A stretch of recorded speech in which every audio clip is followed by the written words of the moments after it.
But he would love to be able to get to the point where he can say Trump was conspiring to obstruct justice.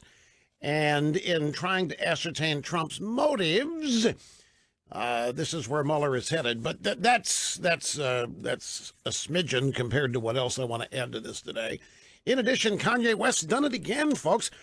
Excuse me. Kanye West has tweeted out something about slavery that is literally brilliant if you have the capacity to understand the underlying point to begin with, which civil rights, racial activists do not. People like Mark Lamont Hill and some of these others that are going bonkers, or Kanye, do not understand his comment. He said, slavery?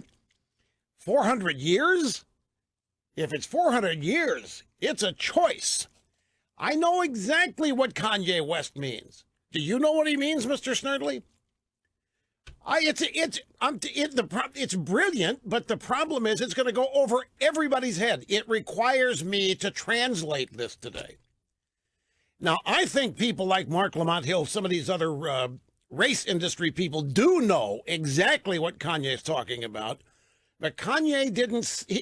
It's one of these things where he comes up with a brilliant turn of phrase, but he could have made his point a lot simpler if he would have just gone in and said what he really means here, instead of needing translation. But I'm not trying to take anything away from him. Well, very simply, he said, slavery? You trying to tell me that there was still slavery? 400 years? If there's 400 years of slavery, at some point you got to be choosing it, because we had a civil war where it ended. We defeated slavery hundreds of years ago in this country. If you still think you're a slave, you got to be choosing it. Because there isn't slavery in America today. And if you want to claim that you're a slave, or if you want to claim there is slavery, then it's because you want to. You're choosing it. It's brilliant. I'm telling you, but you see, it requires someone like me who knows exactly what he's saying. You mean, well, why didn't he say it like I just said it? Who knows? That's how he wanted to say it. Oh, I translated, I understand it, and he's right on the money with it. He's right on the money. You know, the editrix at the Limbaugh letter sent me the monthly list of possible themes for the cover. And one of the possibilities was Kanye and what's happening. But we don't go to press for 3 weeks. I can't say, yep, let's do a whole cover on Kanye, because they might get to him in 2 weeks. They might get to him and make him turn it all around and make him apologize for it, because they're going to be relentless in going, they cannot allow this to happen.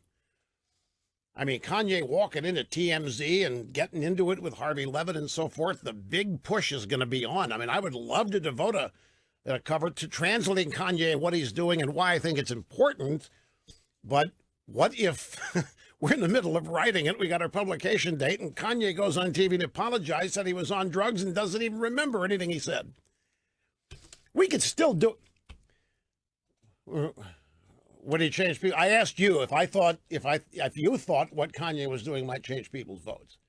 And you said no, but it's still important. Well, there are obviously a lot of people thinking Kanye could. So anyway, we're going to get to that, even though I've largely gotten to it here. But there's more. There's more. But I had to translate the slavery comment for it, because I'm watching people react to it, and they're acting dumbfounded and stupid and saying Kanye's an idiot. And he's not. He's right on the money. He went for the artful turn of phrase rather than the direct hit, as I just translated it to be. We also have, yesterday there were fireworks. Oh, look at this. The state of Hawaii is on the verge of banning sunscreen because of climate change. Sunscreen is destroying coral reef. And so they're going to ban sunscreen because there's a couple ingredients in it that scientists say are destroying the coral, which is, if Hawaii does it, then others are going to follow. That means they're going to have to come up with new formula to make this stuff, I guess. When I see things like that, this stupidity of journalism is just, I don't care where you look. You look at Apple. Look at Apple. You know, I read the tech blogs, but this news made it beyond the tech blogs. This news was all in the mainstream. The iPhone was a flop, that Apple had really misjudged, that this was going to be a dismal quarter. I mean, there were stories saying the iPhone was a flop, that sales are way down, and it's every year. The tech media does this every year, and they know every year they're wrong at this time of year when they report. When they're reporting up to when Apple reports its fiscal second quarter results, every year for 15 years they've gotten this wrong. And they got it wrong again. And there's a couple stories I want to share with you about the mea culpas, why they got it wrong. It's just, no matter where you go in the media, we are finding abject stupidity or ignorance combined with incompetence. And it matters. It matters greatly. I don't know what kind of people journalism schools are turning out, but one, they're not turning out people able to think. They're turning out cookie cutter groupthink people who have a definition of journalism that is so far away from what it really is. It's just astounding. And the reporting on the iPhone and Apple in general and their financial health and what was going to be the second, they couldn't have been more wrong. But the thing is, they're wrong every year at this time. They predict this stuff every year. And their sources are wrong every year. Their sources are supply chain people bought and paid for by Apple competitors. They're wrong every year, and yet they continue to be wrong every year. And it's equivalent to the mainstream media, the drive-by media, being wrong every day about most of the stuff they report on, particularly when you get to the Trump dossier, the Steele dossier, and all of that. Speaking of which, there's another home run column today at thetablet.com by Lee Smith. It's very long. It prints out to 10 pages. I'm not going to have a chance to go through all of it, but he leads with what I thought was the most scandalous event at the White House Correspondents' Dinner on Saturday night, and it wasn't the comedian. The most scandalous thing that happened was the award that they gave to CNN. Now, just to review this, James Clapper was the director of national intelligence for Obama. Without going through an entire timeline, I'm going to tell you what we now know. None of what I'm going to say next is speculation. We know that the Steele dossier and the golden shower story was circulating throughout the summer of 2016, even before that. We know that the media was desperate to print it, but the problem was none of it was true. Note that didn't bother them. The fact that none of it could be verified, the fact that none of that dossier could be corroborated, and then later the fact that it was political opposition research commissioned and paid for by Hillary Clinton, none of that mattered. They wanted it printed. They needed a hook. They needed a news hook. They needed for that dossier to end up in a news story or an event that could be portrayed as a news story. Welcome, James Clapper. James Clapper, Office Director, National Intelligence, told James Comey to brief Trump on the dossier. Comey did. And even in interviews for his book, Comey is acknowledging, my assignment was. He doesn't mention Clapper, but we had the soundbite yesterday. Comey's assignment, which he now acknowledges, was to tell Trump about the dossier on January 6, 2017. It's before Trump is inaugurated. Comey does. He's in the Oval Office. He tells Trump about the dossier, but specifically the golden shower story. That's what they wanted out there. That's what they knew everybody would remember, would visualize, would think is horrible, that Trump had hired prostitutes to pee on a bed Obama and Michelle had used in a trip to Moscow. Ooh, they wanted it out there. But it was not true. They couldn't verify it. Nobody had any evidence that it ever happened. So, Clapper, and he was working with John Brennan, who's Obama's CIA guy, who I actually think is the lead head honcho of this entire deep state effort to get rid of Trump. So Clapper tells Comey to go clue Trump in. Comey does. January 6th. After Comey informs Trump of the dossier, Clapper then calls CNN, which he initially lied about. Clapper called CNN and told them that Comey had just presented Trump with the dossier, specifically the Golden Shower story. 4 days later, January 10th, CNN runs breaking news. James Comey, the director of the FBI, has shown Donald Trump the dossier. That made it news. CNN then runs the story as breaking news. The whole thing was manufactured. It was not a scoop. CNN didn't learn anything. It was a leak from the Obama director of national intelligence. CNN and their 4 reporters, including Evan Perez, who, it's not been disclosed, worked for Fusion GPS, which hired Steele. CNN's never disclosed this about Perez. Perez and Jim Sciutto and a couple other people. These 4 guys got awards on Saturday night for breaking the story when the whole thing was manufactured. They walked up there, they accepted the award, the room applauded.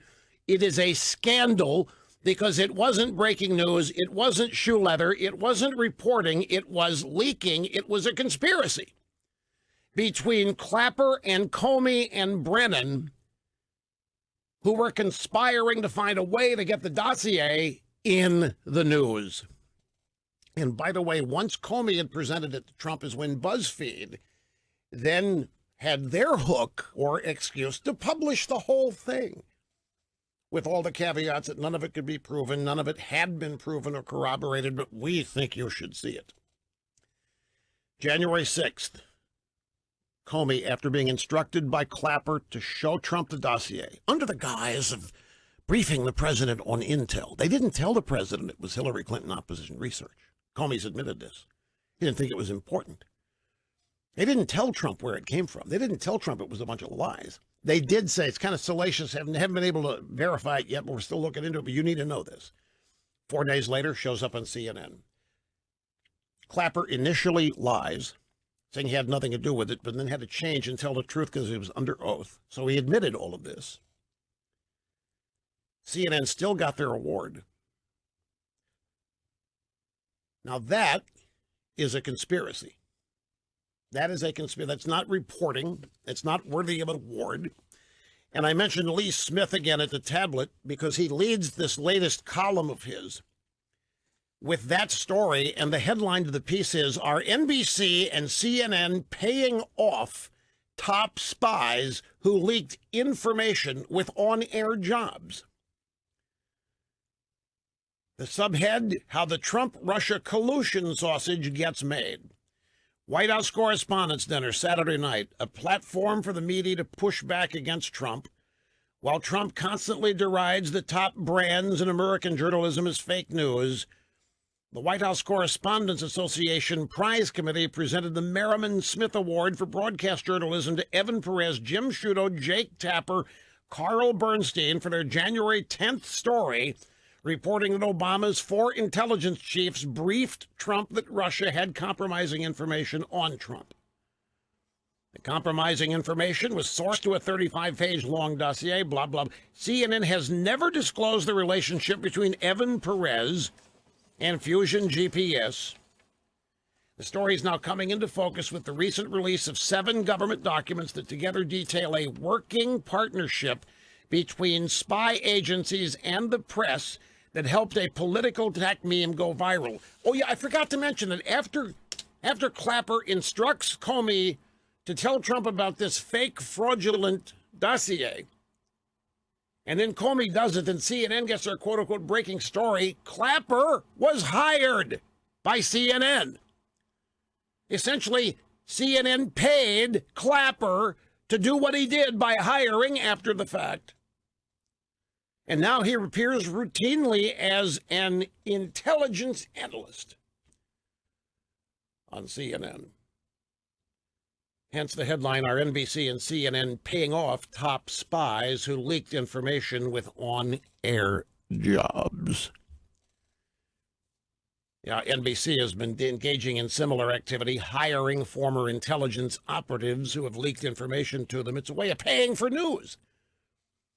It's not news, though. It's a way of paying for politically oriented leaks, which are not news. This whole thing is contrived and made up. An elaborate effort behind the scenes to get a piece of junk, the Steele dossier, reported in mainstream media as a legitimate piece of intelligence and thus a news event. And it's in the midst of all this that we have this special counsel investigation with this idiotic list of open-ended questions asking the president what he thought, what he was thinking. Mueller's not entitled to know that. There aren't any crimes involved in what the president's thinking unless Mueller can turn all of this into conspiracy to obstruct. It's just more evidence why Trump should never, ever get anywhere close to sitting down. And if there are subpoenas, if Mueller's subpoena, Mueller is so far beyond his executive authority right now that Mueller and his team are the ones that need to be investigated. And if there are subpoenas, Professor Dershowitz is predicting a major constitutional crisis. So sit tight. I want to go back to those questions. We had a lengthy discussion about it yesterday. I want to add Andy McCarthy's 2 cents to it today in a brief bit of an analysis, and then we'll come back and continue with all the rest of the program, which is just as exciting and lurid and maddening as all of this is. Since Trump first announced his candidacy, the never-Trumpers, and even some conservative intellectuals are not never-Trumpers. They're not particularly anti-Trump. They voted for him or they voted against Hillary or whatever. The point is, there's a bunch of people that do not realize the real threat that our country faces. And it's not Trump, and it's not Trumpism, and it's not nationalism or populism. It's liberalism. It's the left. And what amazes me about these never-Trumpers is these people, particularly the conservative intellectuals, why do they exist? They exist to be in opposition to liberalism. Starting with Mr. Buckley and National Review and God and Man at Yale, the whole point here was to illustrate the follies, the fallacies, and the dangers of the left. And somehow, a bunch of conservative intellectuals have forgotten the liberal component of what they do, i.e. opposing it, and have somehow centered on Trump. And we all know why. I've explained psychologically why. I'm just happy that there's somewhere other than this program that the Federalist is a good site. And I'm glad they're publishing this. And it harps on Bill Kristol and Jonah Goldberg primarily. And one of the points Mr. Erickson makes is to compare. Like Jonah believes, for example, that the power of ideas will win. Our ideas are superior. We just have to be expressing our ideas, enunciating our ideas. The power of our ideas will prevail. And, of course, the ideas do prevail in a vacuum, but in the real-world setting that we're in now, who knows what the ideas are? They've been so distorted. They have been impugned and literally lied about for so many years by the media and the left, and nobody knows what the ideas are. They think it's racism, sexism, bigotry, homophobia. But the highlight of it is that the conservative intellectuals don't want to fight back. Ergo Trump. People who voted for Trump realize the threat posed to the country by the left. They don't think Trump is. Trump's the solution.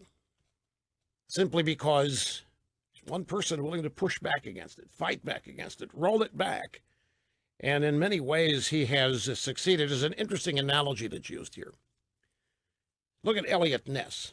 How did Eliot Ness first try to stop Capone?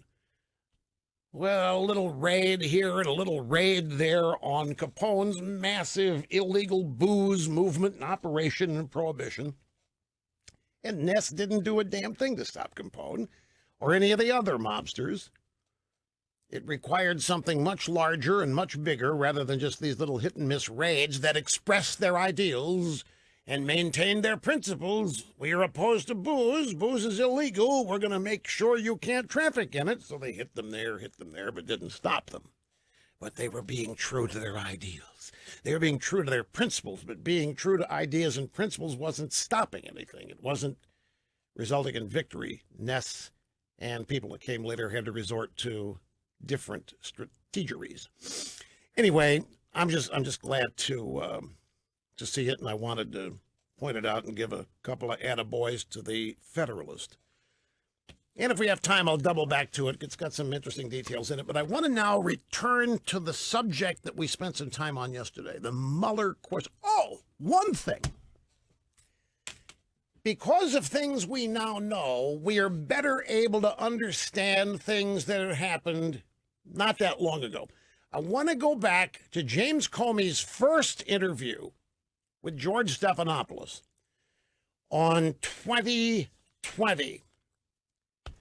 And it's already scrolled out of view, so I'm going to have to reconstruct this from memory. You remember that Comey was asked by Stephanopoulos if he told Trump that the dossier was written by Hillary Clinton, or paid for by Hillary Clinton and the Democrat National Committee, and that it was basically opposition research. And Comey, remember his answer? Comey said, no, that was not my goal. That was not my goal. When I first saw this, what was your goal? Well, now we know. Because CNN getting this award Saturday night, White House Correspondents' Dinner, we know that James Clapper instructed Comey to brief Trump on the dossier because CNN needed a news hook in order to run the story, that it existed, that it was out there. Comey referred to that as, quote, my assignment, unquote. My assignment was, in answering questions about the first meeting with Trump on January 6th, my assignment was. Comey's being amazingly truthful here, but not supplying the context. The assignment was from Clapper. Did you tell Trump that the dossier was from the Hillary Clinton campaign? No, that wasn't my goal. I remember scratching my head when I first, it wasn't my goal. What was your goal? Well, now the goal was to provide a news hook for CNN to run the story. And the insult to everybody's intelligence, CNN gets a journalism award for this? When they ended up essentially paying for it by hiring Clapper, who lied about this when he was first confronted with it and then had to, under oath, change the story and tell the truth. CNN still hired him. So evidence continues to be seen. It's been out there, but when things happen, you're able to go back in time and put some things in context that maybe didn't make any sense at the time, like Comey saying, no, that wasn't my goal. What was your goal? My assignment was. Well, we now know the goal and the assignment were the same thing. Get that dossier into the news on CNN. It was specifically for CNN, by the way. That's who Clapper had the leaking relationship with, CNN, because we know this now because CNN turned around and hired him. Okay, Andy McCarthy, my brilliant lawyer buddy and a former prosecutor at the Southern District of New York, SDNY, the U.S. Attorney's Office, Southern District of New York, has weighed in on Mueller's questions, which we spoke about yesterday. And within the context of this is maybe one of Andy's best, front to back, top to bottom, side to side. And it'll be up at National Review Online. He submitted it this morning. Of course, I, as a powerful, influential member of the media, have it before anybody else does. So that's why I'm telling you about it. And I just want to read a couple things here to begin with, because it starts out with both barrels blazing. The headline, Mueller's questions for Trump illustrate the folly of special counsel appointments. That's not both barrels. They are to come. Starts out by assuming the authenticity of the questions in the leak. He's going to write the column based on the fact he believes they're real. Says the questions indicate that after a year of his own investigation and 2 years of FBI investigation, the prosecutor lacks any evidence of a crime. Yet, despite any evidence of a crime, that means the investigation ought to be shut down. After 2 years and you can't find a crime, shut it down, end it, it's over. But no.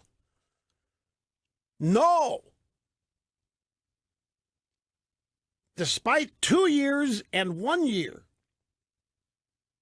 of 365 days a year investigation, no evidence of a crime. So, Mueller seeks to investigate Trump's motives and Trump's thought processes regarding the exercise of presidential power that was lawful, regardless what you think of it. In other words, the president exercising his constitutional duties cannot be breaking the law. There cannot be a crime. Well, there can be, but these guys are nowhere near finding one because the kind of crimes that take place that could be prosecutable or actionable, impeachable, haven't happened here. So far, all that they're looking at is the president's daily execution of constitutional duties, and they're looking for crimes within, and there aren't any. Because regardless what you think of Trump and his brain, his manners, his sophistication or lack of it, there isn't a crime in any of that. And there isn't a crime in firing James Comey. There isn't a crime in why he wanted to fire James Comey. If Mueller wants that kind of control over the executive branch, he should run for president. McCarthy's point here is that Mueller is not president. Mueller is not in charge of the executive branch. Trump is not his subordinate. Trump does not answer to him. It's the other way around. But then the truth of this is that the objective here, long term, may be to find a crime, but that's what's not really going on.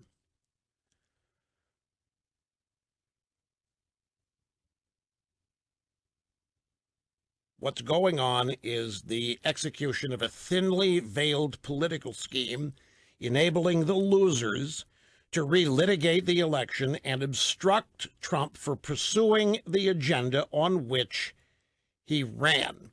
This investigation is nothing more than which you and I all know, the Washington establishment attempting to nullify an election, the outcome of which offended them and made them angry. The questions that were reported by the New York Times underscore that Mueller and the special counsel is a pernicious institution. Trump should decline the interview. More to the point, the Justice Department should not permit Mueller to seek to interrogate the president on so paltry and presumptuous a showing. If Mueller wants that kind of control over the executive branch, he should run for president. Otherwise, he is an inferior executive official who has been given a limited license, ultimately by the chief executive, Trump, to investigate crime. If he does not have an obvious crime, he has no business inventing one, much less probing his superior, Trump's judgment. Mueller should stand down. There's no crime. But then we're back to, wait a minute, there never was, because it was a counterintelligence investigation. And there are never crimes in a counterintelligence investigation. Ostensibly to take over a counterintelligence investigation, and two, in reality, as a cave-in to primarily Democrats who were upset over Trump's firing of Comey, which was lawful. Even though Trump may have botched the way he did it, it was lawful. It wasn't unconstitutional. It's not impeachable. Trump can fire anybody in the executive branch. The Democrats contended that Comey's firing, in conjunction with Comey's leak of Trump's alleged pressure to go easy on Michael Flynn, warranted a criminal obstruction probe. The Democrats wailed and moaned, and somehow Rod Rosenstein, I say somehow, decided to placate them by naming Mueller, which is what Comey wanted to do with the release of his 4 so-called memos. But none of these reasons, none of these events is a valid basis for a special counsel investigation. Once again, a counterintelligence investigation is not criminal. To the extent that a counterintel investigation has a subject, the subject would be a foreign government threatening the United States, not an American citizen believed to have violated the law. Not in counterintel investigations. Counterintelligence investigation aims to gather information about America's enemies, not build a courtroom prosecution. For these and other reasons, like investigations are classified, and the Justice Department does not assign prosecutors to counterintel investigations, as it does to criminal cases. Counterintelligence is not lawyer work. It's the work of intelligence officers and analysts. It's not enough to say that the Justice Department regulations do not authorize the appointment of a special counsel for a counterintel probe. The point is, counterintelligence is not prosecution and is thus not a mission for a prosecutor. And this is a counterintelligence probe. Rosenstein didn't even specify a crime, which Justice Department regulations mandate if you're going to appoint a special counsel. So this isn't even a prosecution. This is what Trump says, this is a pure witch hunt. This is a bunch of people with sour noses, upset over the outcome of elections, that are seizing control of the executive branch in search of a crime that they do not know exists for the express purpose of disqualifying the winner of a duly constituted election. Democrats did not want a special counsel to investigate crime. They wanted a special counsel to promote a political narrative that Hillary Clinton lost because of something other than her lack of appeal or her incompetence. And the Democrats wanted a special counsel to frustrate Trump's ability to govern, to mollify their resist base, and to stop Trump from implementing policies they oppose, and thus to enhance their own electoral hopes in 2018 and 2020. That's what this is.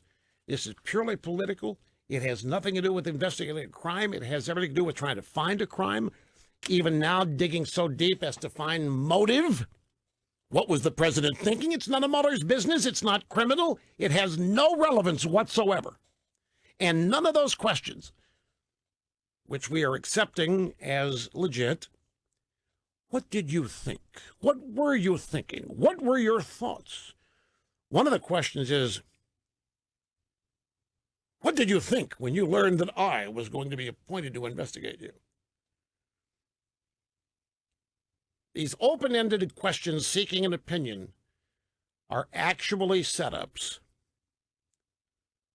to hopefully charge Trump with conspiring, in his mind, thinking, to obstruct justice. It's a scam. The whole thing is a scam. It's 2 years old. They haven't found diddly squat. It needs to be shut down. Wrote that Brokaw French kissed her inside her L.A. home during the 1960s after they met at a press conference, and he helped her with a story. This is now the third woman that has said Linda Vester, and then, Shannon Bream at Fox, she knew somebody who said that Brokaw had come on to her. And now this woman, Reinholtz added, I wouldn't be writing about this if it wasn't for Brokaw's disparaging remarks about Linda Vester. I believe her story is credible. Brokaw has denied Vester's allegation, likening it to a drive-by.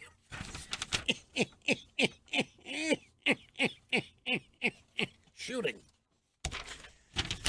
So, but here's the thing. We've had all of these women at NBC News have signed this gigantic letter saying that Brokaw is the greatest guy. Now, it turns out, oh, you didn't know that? NBC sent a letter around, and a lot of people at NBC they're now saying we're forced to sign this thing. That it was very, very plainly implied there could be trouble for those who didn't sign it.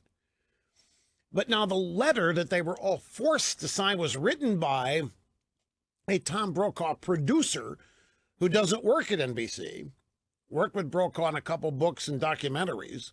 She's at Goldman Sachs now. She wrote the letter, then gave it to NBC. NBC then sent the letter around and asked employees to sign it. The letter does not say Brokaw didn't harass anybody. It just testifies to he's a great guy. He's a wonderful newsman, a great guy, and looked good during the news. But it doesn't specifically. I mean, the signatories are not signing something that says they know for a fact that Brokaw is not a sexual harasser. Well, I don't know. Mr. Snerdley, who has a unique way of cutting through the noise, says Brokaw pretty much done. Why do they care about this now? I don't really know. I don't know why Linda popped up. I mean, what did she say? She popped up because,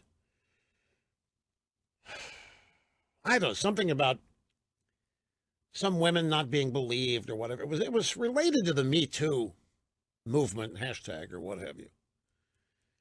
Anyway, there are 3 of them now, so just adding that to the list. And Brokaw is clearly completely, totally discombobulated by it.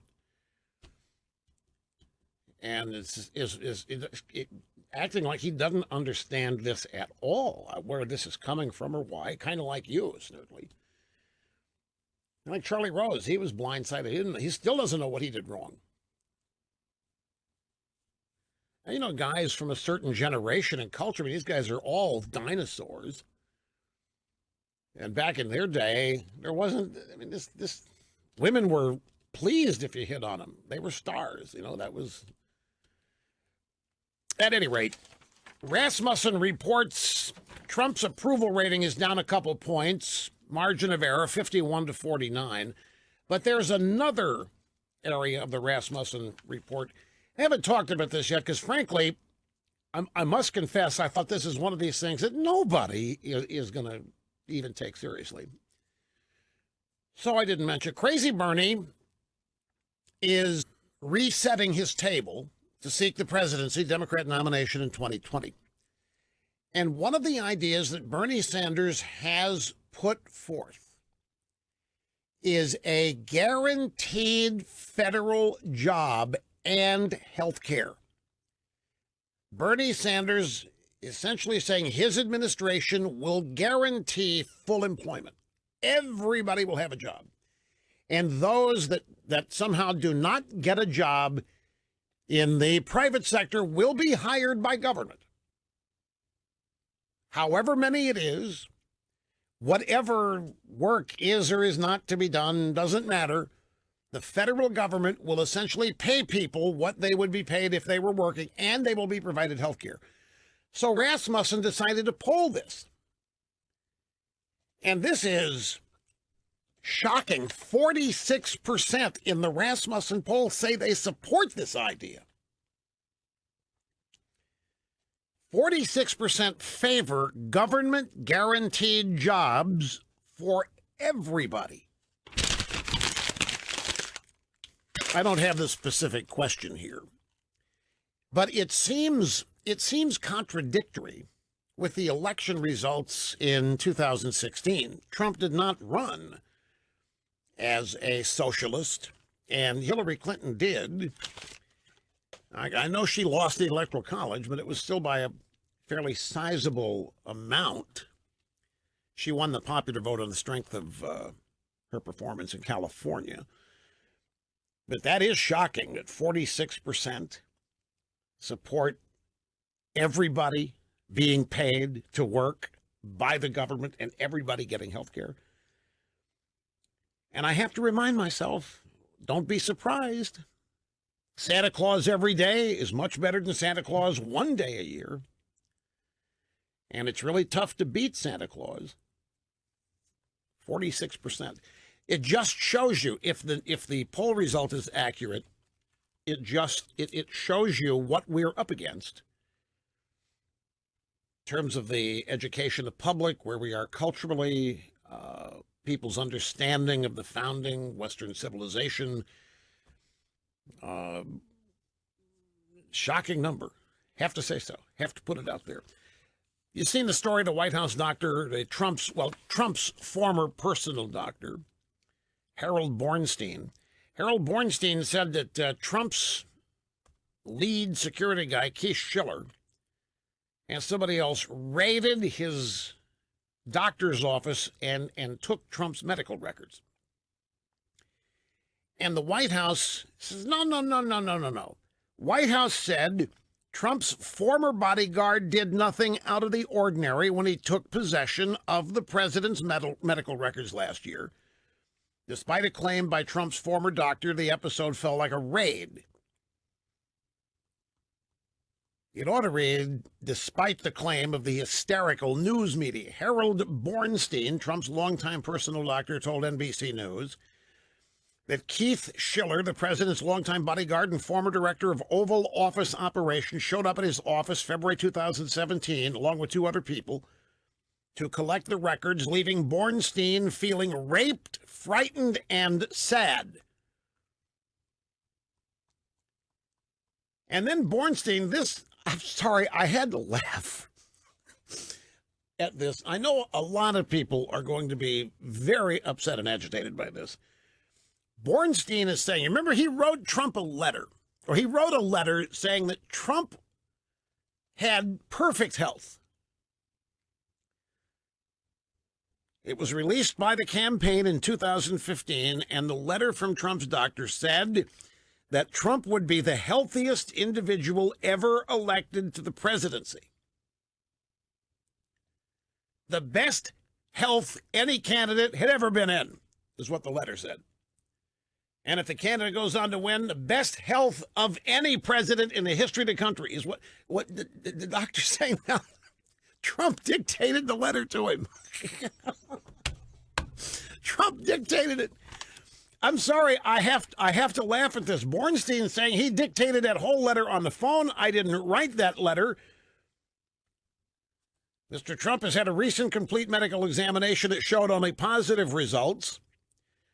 His blood pressure, 110/65. Lab results were astonishingly excellent. His physical strength and stamina are extraordinary, said the letter. If elected, Mr. Trump, I can state unequivocally, will be the healthiest individual ever elected to the presidency. Bornstein told NBC News the characterization of healthiest was black humor, that Trump read out the language as Bornstein and his wife were driving across Central Park. Trump dictated. I can see it. You know, I can see it. But to me, it adds to the charm. It's just who this guy is. I know that if we were hearing that Obama had done something like this, the odds are that we'd be all outraged and so forth. But this to me is just, what am I? With everything else going on, this is not the kind of stuff that I have the capacity to get mad at. Not with what Mueller is doing, and not with the stacked deck that drive-by media has become. Everything must be put in with a sense of proportion here. And obviously this doctor's got his nose out of joint over something. Something has turned this guy against Trump. I have no idea what it is. Let me take a break, because I want to come back and I want to get started with phone calls. People have been lined up here and waiting patiently for many minutes. Back in a sec. How many of you have needed a letter or something from somebody in order, resume, job application, some such thing, and the person that you asked to write this, look, would you just go ahead and write it and I'll sign it? How many has that happened to you? I once, for one of my first two books, I forget which one, a couple of people I wanted to write little blurbs. So I asked them, can I send you the galleys you read? Just write what you want me to say and I'll sign it. I said, really? You want me to write your blurb? Yeah. Otherwise, I'll probably forget. Just write it and send it to me. Let me see it and I'll okay it. Don't know how common it is, but it happened. Now, Apparently, Bornstein's nose is out of joint because he was fired. He wanted to be Trump's personal physician at the White House. The AP piece that quotes the doctor saying Trump dictated the best health of any elected president ever. Bornstein told NBC that Trump's longtime personal secretary called him after the New York Times story about Trump taking Propecia ran and said, "So you wanted to be the White House doctor? Forget it. You're out," because apparently the doctor divulged a medication Trump was taking. Trump wasn't happy about it. So now the doctor's nose is out of joint because he wanted the White House doctor gig and didn't get it. So now it's time to turn the tables, supposedly. Here's Mike, White House Point, Florida. Great to have you as you're up first today on the phones. Welcome, sir. Rush, it's an honor. Thanks for having me on. You bet. Okay, I just want to make a 20-second pitch here, and you could tell me what you think of it, but I think it's time. I think it's time for Trump to go on the offensive, use his presidential power to start firing people. I would begin with Rod Rosenstein. He could hold a press conference and tell everybody, look, after a year of sitting back on the sidelines and let the investigation run its course, we can all see the system's rigged. You know, what a surprise. It was like this with Hillary when they let her escape, and it continues now. And he can make the argument that Rosenstein is involved in this because he recommended the firing of Comey, and he is under investigation, and they are investigating obstruction of justice. And secondly, you can make the point that Rosenstein is now being considered for impeachment by the House on the basis that they're not turning over documents. So he's got to go. And then he can go further and further and say, look, you know, this was supposed to be an investigation about Russian collusion, but yet they've only interviewed all of my candidacy, and they've left the whole Democrats out, and they were half the election. I haven't seen any requests to interview Hillary or the DNC, and I would look at the people that Mueller hired, and they're all you know, across the board Democrats, and I would say, you know, America's had enough of a rigged system, and this is rigged on its face. And I'll start with Rosenstein, and we're reappointing somebody who's going to look at this fairly because it has to do with national security. And you know what? A lot of these guys' names are in the mix, and even Mueller's name may be involved beforehand. So I think he's got the backing of the people. I think 2018 is coming. He may not have the House at a later date. And most of all, this is not going anywhere. This is like Neville Chamberlain sitting back and letting Nazi Germany go away. They are not going away. So I say take them now while you got this stuff on your side. What do you think? Well, I think you made a very strong point when you reminded everybody that it was Rosenstein who recommended that Comey be fired. So Trump then follows through on the recommendation. Now Trump's got a special counsel because he did it. I mean, that's why there's a special counsel. That was the basis on which the Democrats started wailing and moaning. Hey, that's obstruction of justice. Hey, you can't do this. So Rosenstein, to mollify the Democrats, after recommending that Trump do what he did, fire Comey, impaneled the special counsel, Mueller, and so forth. Obviously, you're correct. The actual collusion with Russians occurred on the Democrat side. The Clintons are in the process right now of rebuilding the Clinton Foundation. That has never been investigated. The Clinton Foundation selling access to Hillary's future presidency, the Uranium One scandal that the Clintons were involved with. Now the Clintons are rebuilding. They're having a big gala, a fundraising gala. They are reestablishing the foundation. It's obvious about maintaining the Clintons' perch at the top of the Democrat Party, maybe paving the way for a political future for Chelsea. And any number of other points you made have validity. Also, I want to tell you this. Another Trump lawyer has just resigned. And this is news in the last half hour. Ty Cobb has resigned, and Trump has already replaced him with some guy named Emmett something or other. Now, this Emmett something or other defended Bill Clinton during his impeachment. Now, what apparently is going on here is that Trump's legal team, and I'm inferring this from some of the coverage, so this could be wrong. I don't think it is.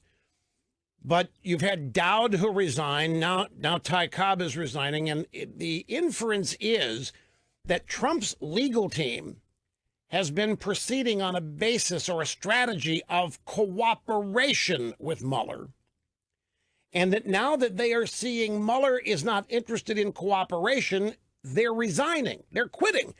And when I saw this, I said, what idiot thought the way to deal with this was cooperation? Now, there's all kinds of different people in the world, and they have different strategies or philosophies with dealing with adversity here. But on what basis did anybody think cooperating with Mueller would somehow make it okay for Trump? The only reason this exists is to get Trump. The only reason this is happening is to get Trump. And if Trump's lawyers didn't see that, if Trump's lawyers really bought even a small portion that this is really about Russian collusion, my God, folks, what a disservice. And they've realized now that cooperating with Mueller is the cooperation strategy has failed. Again, I'm not asserting with ontological certitude that that's the case. Just a couple things that I have read lead me to that inferential, I'm inferring, other words, conclusion. And if it's true, it stupefies me. But look, some of the other points that you made, ignoring the Democrats in this, if we're actually looking at Russian collusion, no effort whatsoever to get to the bottom of any real potential criminal activity. And yet here 2 years and nothing has been overturned, nothing's been turned up, nothing's been found. And yet it all continues. And really the underlying thing here is that Mueller is acting like he runs the executive branch and that Trump is subservient to him. You cannot have a functioning presidency this way. You cannot have a functioning presidency if it's going to be constantly under investigation for what the president's thinking, or what the president was thinking, or whether or not the president's creating crimes by virtue of exercising his constitutional authority. Kim Strassel had this right last week. More on that in a minute. That they're going about this in the exact wrong way, that cooperating with Mueller is nowhere going to get an answer to this. Cooperating with Mueller is not going to provide an end result. Cooperating with Mueller isn't going to work because what the special counsel is doing is unconstitutional. Her point is that the President of the United States exercising his constitutional duties cannot be breaking the law. It's a simple, common sense conclusion. A president exercising constitutional authority cannot be obstructing justice. Her suggestion was that Trump needs to get rid of this legal team and get a bunch of constitutional lawyers representing him and attacking Mueller on the premise that Mueller is unconstitutional and is pursuing unconstitutional things, and that Mueller has no business conducting the investigation under these particular auspices. In other words, get a fighting legal team in there to challenge the whole premise of this. And that's what our previous caller basically wants to happen here with Rosenstein getting canned. Now, Rosenstein, the House Republicans are threatening to impeach Rosenstein because he's not doing his job. He's not providing any oversight over Mueller whatsoever. And Rosenstein is delaying in supplying requested information that this committee has asked from the FBI, DOJ. Rosenstein slow walking it, not delivering any of it. And so Mark Meadows and the House Freedom Caucus are suggesting that maybe we need to impeach this guy. So Rosenstein said, I will not be extorted. I will not be treated this way. And Mark Meadows tweeted, what do you mean extortion? We're going after you because you're incompetent. You're not doing your job. If you're not going to do your job, we need to get somebody in there who will. Pure and simple. There's a lot of frustration over what's happening. It's a full 2 years that this whole premise has been under investigation. There isn't anything. So when does this end? If the original premise, and remember there was no crime, if the original premise is Trump colluded with Russia, and in 2 years they haven't found a morsel, a shred of anything, and the only thing they've got is a phony political opposition research document that entered the American news cycle by virtue of a scandal involving the intelligence community and CNN and the FBI director. While over here, all of the collusion that the Clinton campaign had to conduct with Russia is being ignored. It's very relevant to be asking, what the hell is going on? Now, in that regard, let me tell you about Michael Caputo. Michael Caputo, a Republican consultant and former Trump campaign aide, testified before the Senate Intelligence Committee yesterday, and he unloaded on them. He said, "Damn you all to hell," during an interview as part of the Russia investigation. In Caputo's closing statement, he said that the Senate Intelligence Committee's investigation forced his family out of their home and crushed his children due to mounting legal costs associated with the inquiry. "Today, I can't possibly pay the attendant legal costs and live near my aging father, raising my kids where I grew up," Caputo said.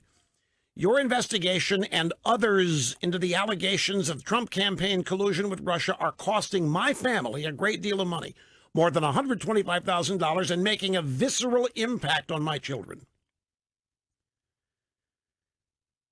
Then Caputo illustrated a point by arguing that Dianne Feinstein's former campaigner, legislative aide, former staffer, Daniel Jones, was one of two sources in a recent McClatchy report about Trump's personal lawyer, Michael Cohen. But who is McClatchy's second source? It couldn't be Dan. He was the first source. So who could it be? Perhaps one of his former Senate intelligence colleagues? I mean, you're all in this together. You're the swamp. We've got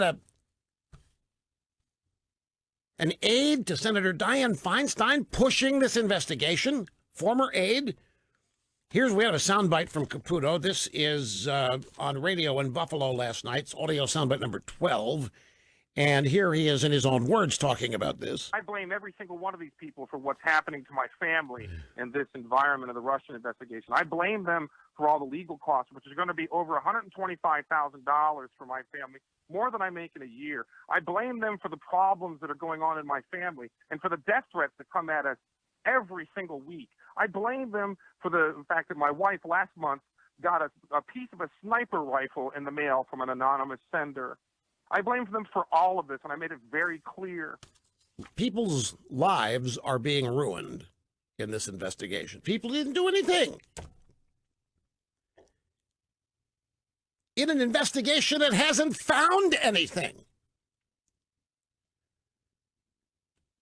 And folks, I've addressed this last week. When many people think I lost my temper and got mad over the Comey arrogance of seeming not to care who paid for the dossier.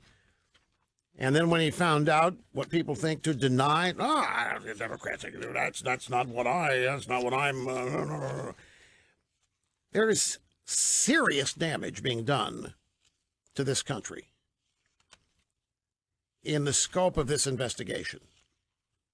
People's lives are being destroyed. A legitimately elected president is being distracted, or they're trying to. The rule of law is being turned upside down, and now there are two legal systems that are at work in this country. And there's no end in sight to this. And at some point, it's going to have to conclude. But you have to realize the whole objective here is to get Trump, not just get Trump, to ruin Trump. And just because he won an election, there might be some lingering anger at Trump for the birther movement that he ran. I'm sure that there is a lot of personal animus toward Trump on the part of these people who think they are the epitome of sophistication and refinement and look at Trump as no different than some hobo walking in off the street upsetting the dinner party. And they're outraged by the hobo becoming a star at the dinner party. They can't believe it. So they're out of their minds. They become unhinged, and they too are poisoned with a degree of hatred. Here's Jeremy in Brainerd, Minnesota. You're next, sir. Great that you waited. Thank you. Hello. Yes, sir. I thank you. A long-time listener, and I appreciate everything you do every day, sir. Thank you, sir. I'm calling up about the Kanye West. I was watching this show last night, and they were talking about, they labeled him as a conservative, and I think that by putting labels on people that support Trump, they're not necessarily a conservative. People have conservative principles, and they follow certain morals, and, everybody's, has different ways of doing that. But, I think we become more liberal every day, more sympathetic and empathetic to stuff that we never knew was out there before, social media, everything. So you hear stories, you hear this, and it changes your views. Are you a conservative? Yes, I try to be. Yes, all right. sir. So what is it specifically bothers you about them labeling Kanye as such? Like the return, all it takes is for Kanye to say that he's not a conservative, and then that takes their whole argument and it shifts it somewhere else where they're trying to have him align with somebody when Trump himself is not a conservative. I don't think Trump's a conservative. I think he's a Democrat and a Republican. Trump's not ideological. Yes, sir. I was the first prominent voice in America to point this out. Yes, you were. I've continued to point it out. But the reason they're calling Kanye conservative, because in their minds, they are destroying his reputation by doing so. That's why they're doing it. Yes, sir. Notice they're not disputing Kanye's arguments. They're not taking him on substantively. They're attacking him personally. He's insane. He's a lunatic. He's a drug addict. And now he's a conservative. And so this is how they do it. This is how they discredit people who they fear are becoming effective. And the same reason why they aired the end of the TMZ, that gentleman talking to Kanye and misinterpreting what he said or what he thought he said, instead of asking him how he meant to say, the 300 or 400 years, it felt like a choice. When they aired that, they didn't air I didn't get to see the response from Kanye. I don't think anybody did. I frankly, the level of education, sophistication, and understanding, or the lack of it. This is why it was necessary for me to translate this in the first part of the program. Because I guarantee you, I guarantee you, the education in this country is so woefully inept that I knew what Conway was trying to say. Plus, if you put it in context with what he said yesterday or the day before, it makes perfect sense. He's talking about independent thought. He's talking about breaking away from orthodoxy, breaking away from groupthink, freedom of thought, freedom of movement. If you remember what he said yesterday and the day before, then his remark, slavery, 400 years, he knows slavery ended here in the 1800s. For Christ's sake. What do you mean still slavery? If we still got slaves, it's by choice. Well, that's a knee-jerk. Oh, what do you mean by choice? That, especially somebody in the liberal entertainment media, is going to go bonkers with that.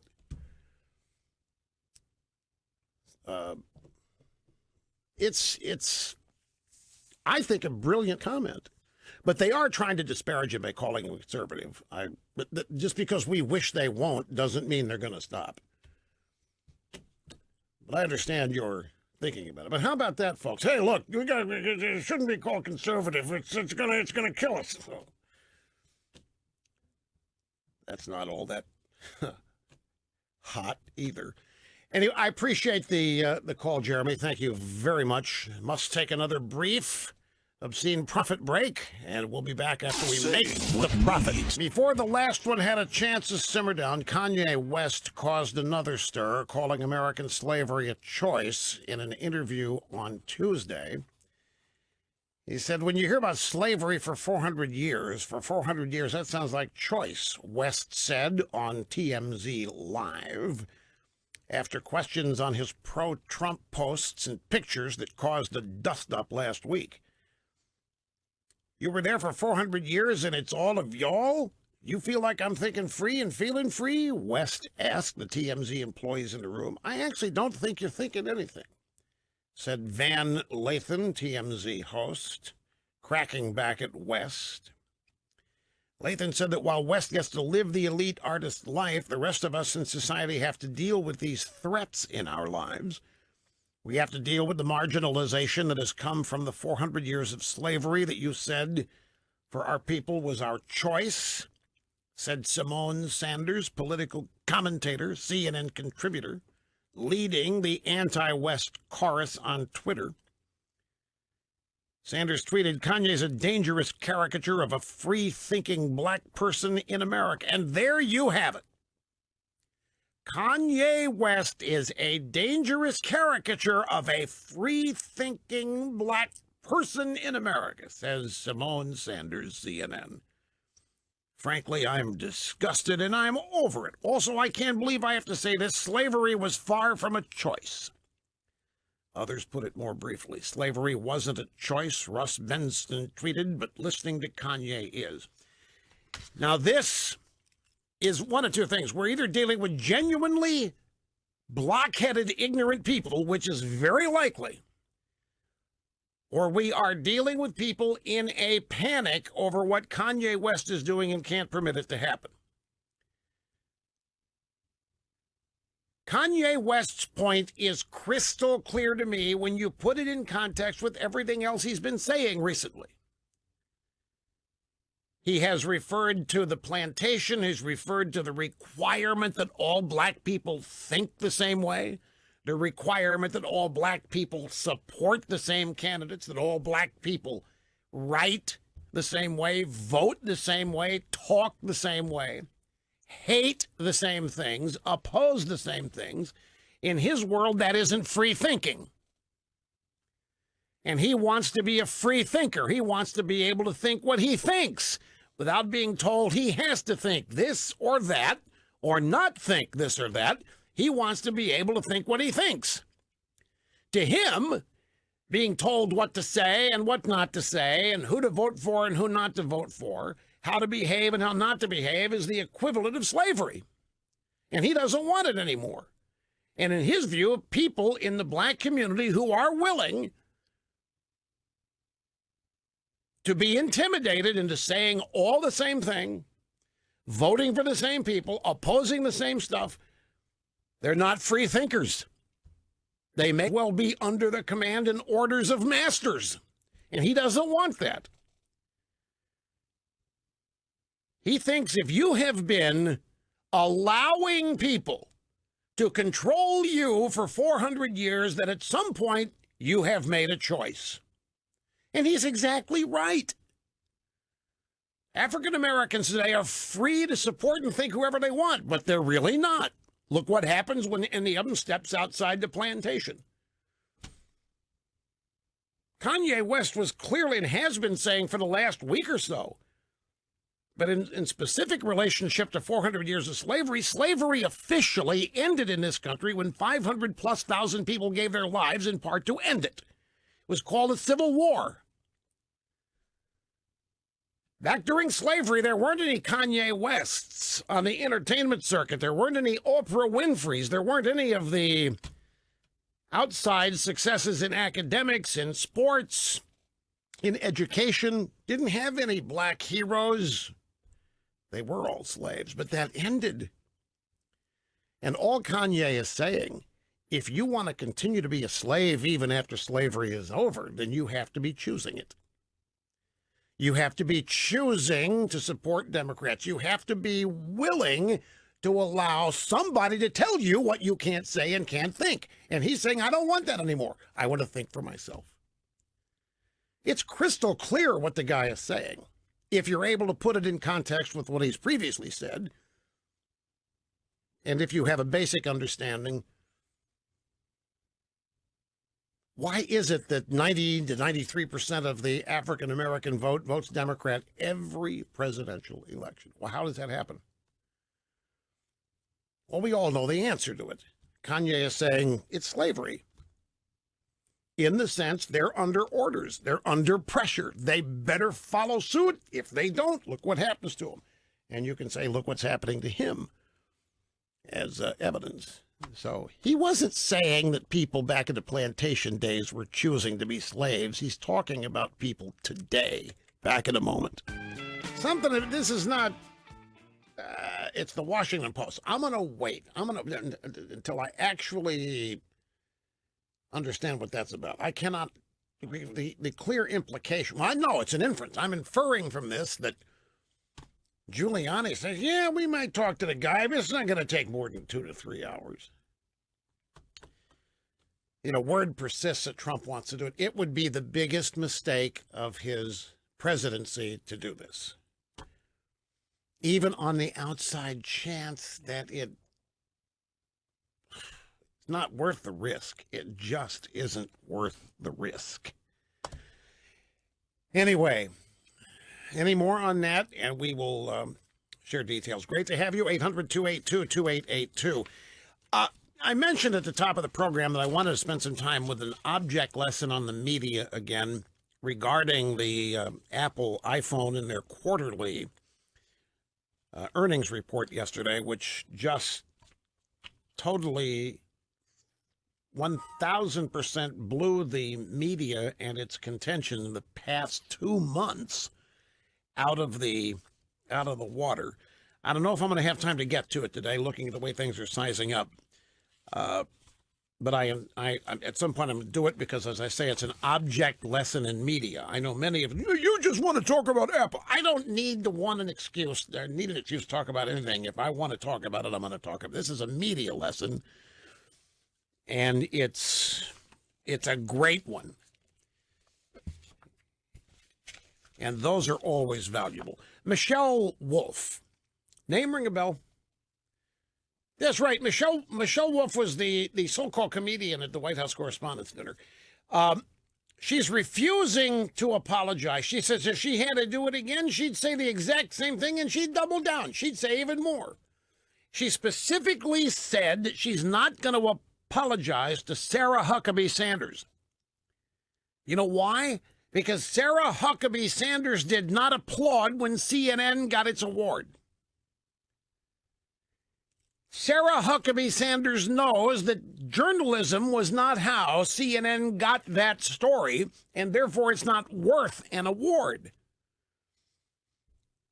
But I mean, you talk about small sour grapes. Now, I got an email during the break. I'm so glad you explained the Kanye West comment. I really had no idea what he was talking about, and I just thought he was, raving lunatic, and I didn't attach much to it. So I'm glad you explained it.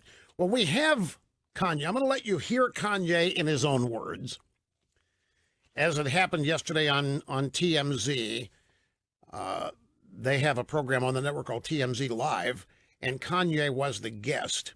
And the first bite here, this is a discussion about Kanye's recent support of Trump. People say feel free, but they don't really want us to feel free. I felt a freedom in, first of all, just doing something that everybody tells you not to do. For me, to wear that hat means I want to make America great in my own way. They're attacking me with these smoke screens that I'm not going to fall for. The mob tries to tell you what to think. The mob tries to make all blacks be Democrats for food stamps and stuff. It's the mob. By the way, you're just talking to the emotion. When you hear about slavery for 400 years, that sounds like a choice. You was there for 400 years and it's all of y'all? It's like we're mentally in prison. So I don't know what the original report of this was, but when you hear all of that and in context with what he's talking about, thinking free, splitting away, being his own guy, wanting America to be great based on his own ideas for it, that's why he wears the hat. It's clear what he's saying here. He wants to break away from the plantation of liberalism, which is enforcing thought and voting and behavior. He doesn't want any part of it. And to him, it's modern-day slavery. And it's a choice. Blacks do not have to vote Democrat if they don't want to, like they had to be slaves back in the days of the antebellum. They didn't have any choice then. They do today. So he's simply saying, if you refuse to break away from the mob, then you must be choosing it. I don't see what's even wrong about this. I don't even see what's controversial when you hear the whole thing in context. Look, he may not be the most articulate guy in the world, but that's far more articulate than he's being given credit for. Did you have any trouble understanding what he was talking about there? Crystal clear, was it not? But, of course, that's not how it was reported. Kanye West said people have been choosing slavery for 400 years. And, of course, the context of that is Kanye West says American blacks chose to be slaves. That's bad. He didn't say that. Not saying it now. Saying there isn't any slavery today. But if you think there's been slavery for 400 years, then you've got to be choosing it, because you don't have to be on the liberal plantation. You don't have to say what they tell you to say. You don't have to think what they tell you to think. And you don't have to vote the way they tell you to vote. And he's simply saying he wants to feel free, but that they don't want him to feel free, or anybody else. Here's the next bite from this interview. This reality has been forced upon us. It is a choice, just like when I said slavery is a choice. We can make our own reality. We can talk about history, but not too long. We need to talk about our now, because we can fix and start loving each other now. I say we have no enemies. We don't have enemies. Black people have a tendency to focus and march when a white person kills a black person or wears a hat. But when it's 700 kids being killed in Chicago, it's okay. It's okay for blacks to kill blacks. Oh, no, he didn't go there. This is why he's a target, my friends. This is what breaking away from the plantation looks like, and it isn't permitted. That's why Auntie Maxine is talking about he got to get his mind right. That Kanye is stepping out and he needs to be brought back in. And I'll tell you what, this is why the Crips put a hit out on the guy yesterday. The Los Angeles Crips, the street gang, and now maybe the Bloods are going to get in on a deal too. Why should the Bloods leave it all to the Crips? If there's going to be glory in taking out Kanye, then the Crips and the Bloods are going to want to split some of the credit here. He's exactly right in all of this. Here's one more bite. Let's see what this one is. It's like the media and the liberals and the echo chamber and all that is having the most sore loss of all time. We're going to just keep putting out, it's like torture porn.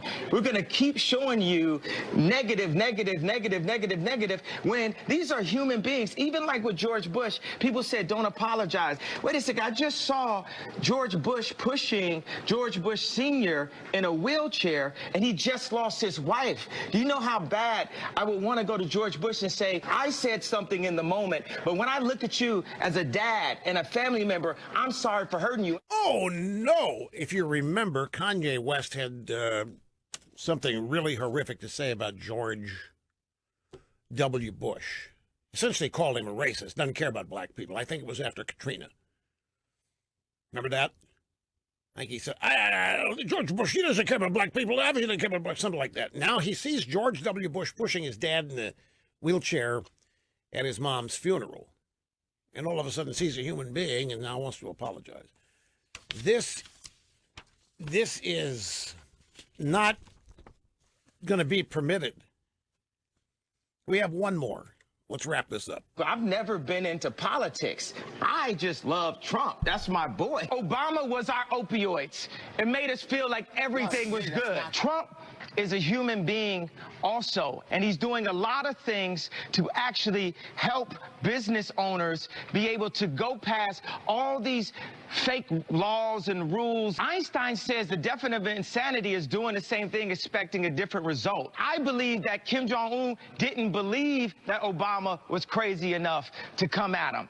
Sometimes you need some crazy to change something. Steve Jobs is crazy. Now we all on Steve Jobs' phones. They say Trump's crazy. They say I'm crazy. Yeah, they do. And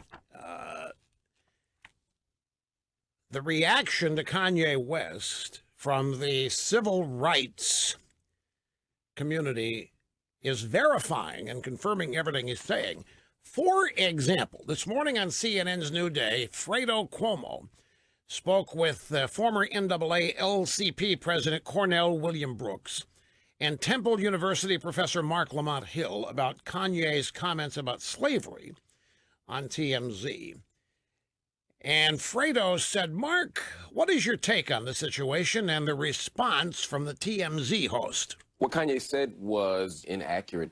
It's disrespectful to our ancestors. It's disrespectful to everyone who resisted every single day. Slaves resisted every day, not just people who jumped off ships, not just people who killed their masters, not just people who ran away, but people who had to endure this peculiar institution for centuries. I mean, what Kanye said was something that was just completely wild and inexcusable, but part of a pattern that we're starting to see. I don't want to dismiss the mental health piece of this. There are some significant questions within his camp about his stability right now. Right. Now, this guy is obviously threatened by what Kanye said. Kanye wasn't talking about the slaves that jumped off ships or killed the masters. Kanye's talking about people today who choose to think that they are under the same kind of control with lack of freedom as there was 200 years ago. Kanye West is simply saying that if you're going to conform to what a bunch of people tell you you have to say and think and do, you are choosing it. And that he's done choosing it. He wants to think free. That's Mark Lamont Hill. And so Kanye, there's some serious discussion of mental health here. I don't want to go too deep into this, of course, but there's some talk in the Kanye camp about his stability right now. Yeah. And here is the former president of the NAACP, Cornell Williams Brooks. The young people who are in the streets today are resisting police misconduct and voter suppression are literally the moral heirs of their slave forebears. They stand in the same lineage and legacy. And so when he understates their resistance, he's not only insulting the past, but insulting the present. Kanye is, in effect, betraying the very art form that made him rich. Hip-hop and rap represents a musical tradition of rage and resistance, not compromise, accommodation, and commercialization. Can you imagine Public Enemy embracing Ronald Reagan? Yeah. So you see, these people are quite bothered by this. And they are purposely not getting it. They're not getting the point. What Kanye is, in effect, saying is that people like Mark Lamont Hill and this guy, William Brooks, are the modern-day masters. And they're the ones demanding that every African-American do what they think, say what they want them to say, vote the way they say. And he doesn't want it anymore. He wants to break free, be a free thinker, and live his own life. He doesn't want to be on their plantation. And I have to think they know that. They're just using this talk about Kanye doesn't understand our forebears. Kanye doesn't understand that the people protested in the streets that they ever bit the slaves, that their forebears were, and they're still engaged in the resistance. Kanye says if they're doing that and thinking that, they're choosing to, because they don't have to be anymore.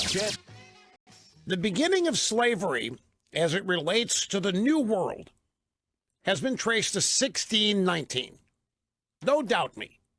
I don't have time to give you the history of this, but when you look at slavery in the UK, then the New World, as it was, remember the Pilgrims and Columbus, well, Columbus 1492 and all this, the beginning of the slave trade in the New World is 1619, okay? 1865, the 13th Amendment, slavery ended, 1865. That's 246 years. You with me so far? Kanye is adding the 150 years to the 246 to get to 400 years. He's adding the years after the 13th Amendment to include that there are some people who are still choosing to think whatever like slaves. And the resist movement is made up exactly of people like that. You can't miss it. Look at these guys, Mark Lamont Hill. The black experience in America today is no different than slavery or has its roots. They haven't graduated from it. They haven't moved on from it.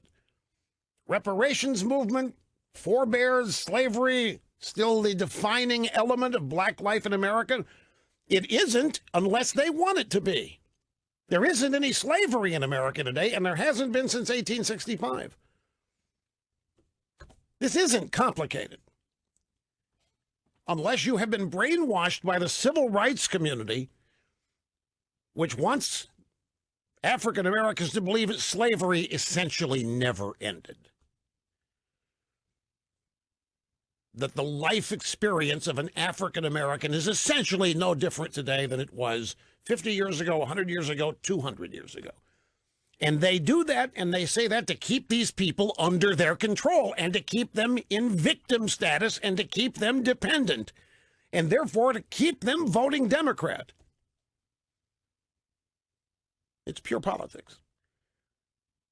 Where are we headed next on the phones? Give me a red light next to the next line. Eeny, meeny, miny. Just tell me where we're headed next. Can somebody? That would be Charles in Murdoch, Kansas. Charles, you're next. Great to have you on the EIB network. Hello. Thanks for taking my call. I wanted to say I think that a blue wave is really unlikely, or more likely to have a purple wave where we have the rhinos replacing conservative members like we have in Kansas. Like who?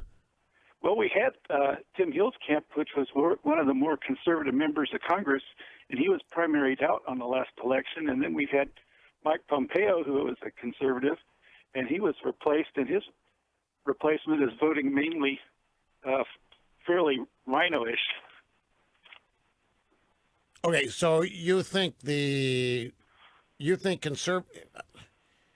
Let me try this again. You think that the blue wave is going to be purple, made up of rhino types Republicans winning instead of conservative Republicans winning?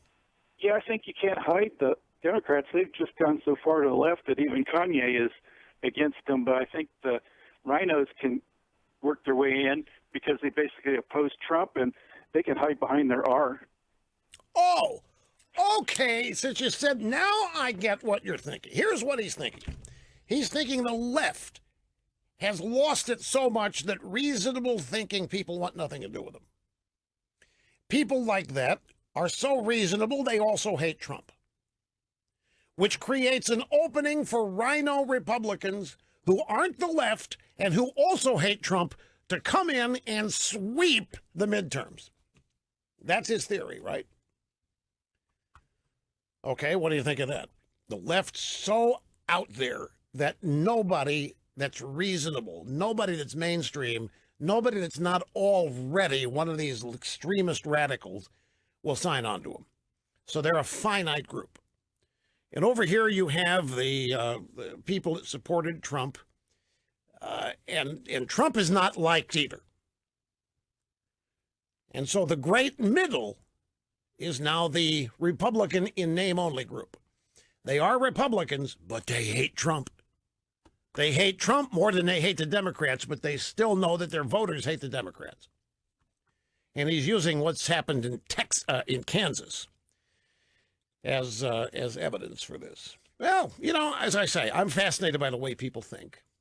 I might make a note of this to make sure I don't forget it, just to see if there is indeed some kind of purple wave somewhere. People have endless theories to explain what's going to happen. I'm still telling you, folks, I'm still telling you, the issues that are going to determine the midterm elections, for the most part, haven't happened yet. I don't think that people that go to vote in November are going to vote on things that happened today or last week or last month, because they're not going to remember specifically. They might have generic memories, but there are going to be specific events that happen much closer to the election that are going to be the determining factors. You wait, you'll see. It's always the case. Take on the Apple iPhone story here again as a media object lesson. And the thing to understand here is that in tech media, you know, it bleeds over into mainstream media, but in tech media, Apple is the equivalent of Donald Trump to mainstream media. Apple is the equivalent of conservatives to mainstream media. Apple is hated. Apple is hated because it wins. Apple is hated because it's rich, because it's successful, because it continues to dominate. And I am not exaggerating when I've been reading tech media intensely for 5 years. And in each of these 5 years, Apple has a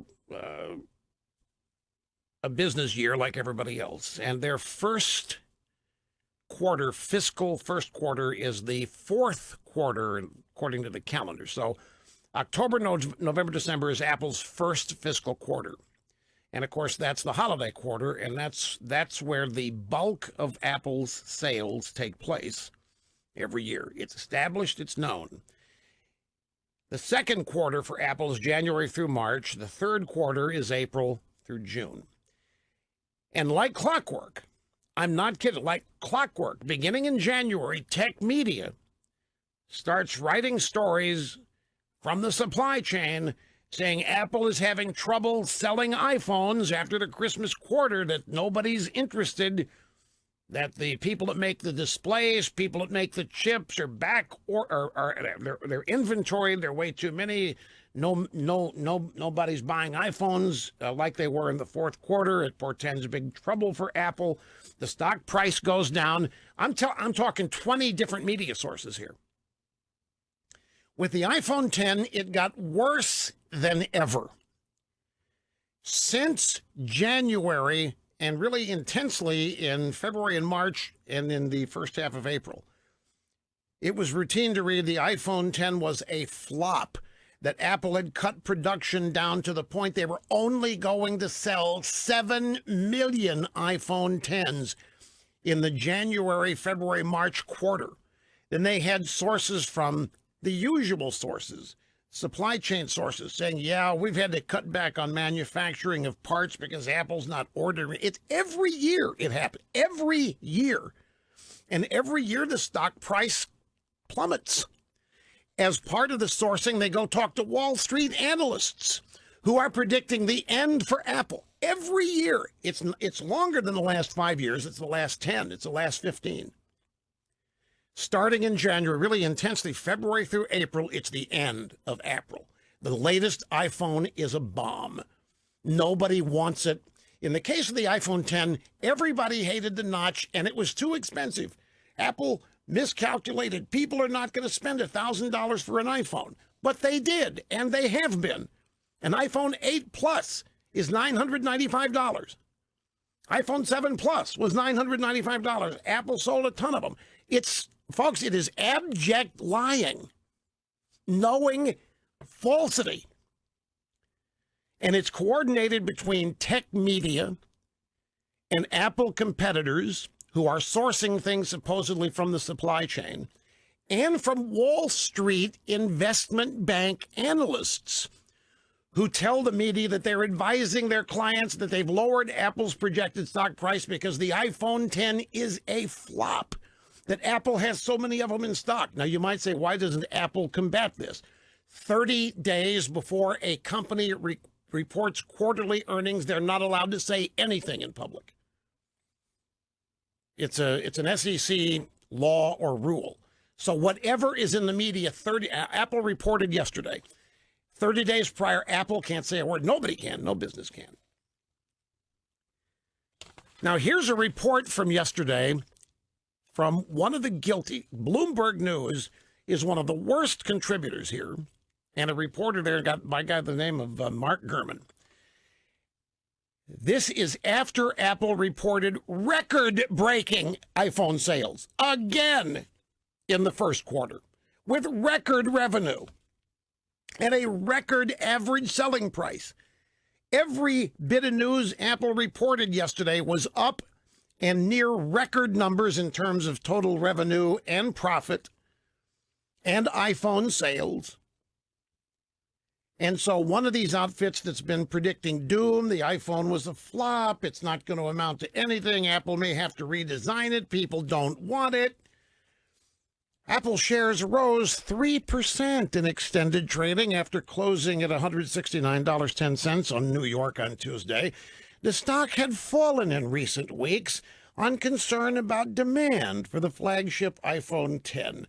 Apple suppliers also climbed following the results. Now, this little sentence here. The stock had fallen in recent weeks on concern about demand. There wasn't any lack of demand. You people in the media created a concern. You created the impression that there was no demand for the iPhone 10. And now you write about it as though it happened without you have anything to do with it.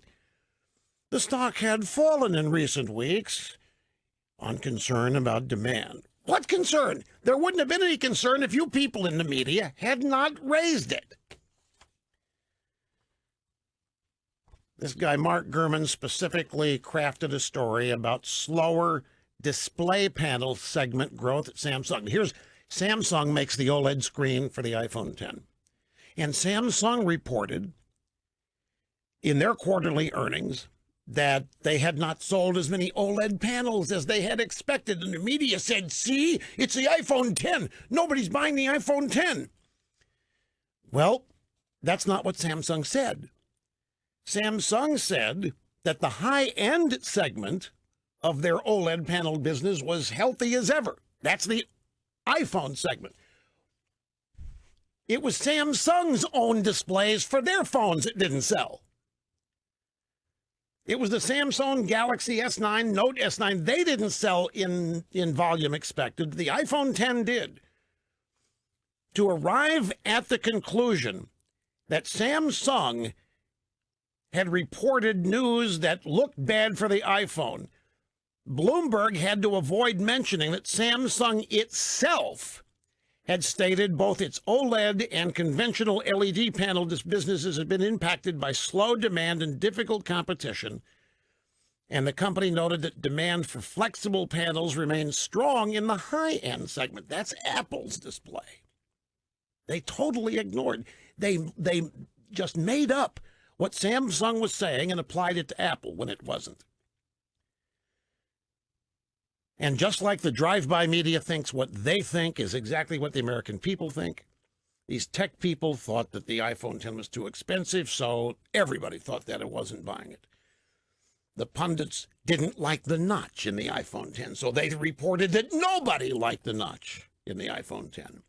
And then they didn't like Face ID, and they liked Touch ID, but they didn't like Face ID at all, and they thought everybody hated it.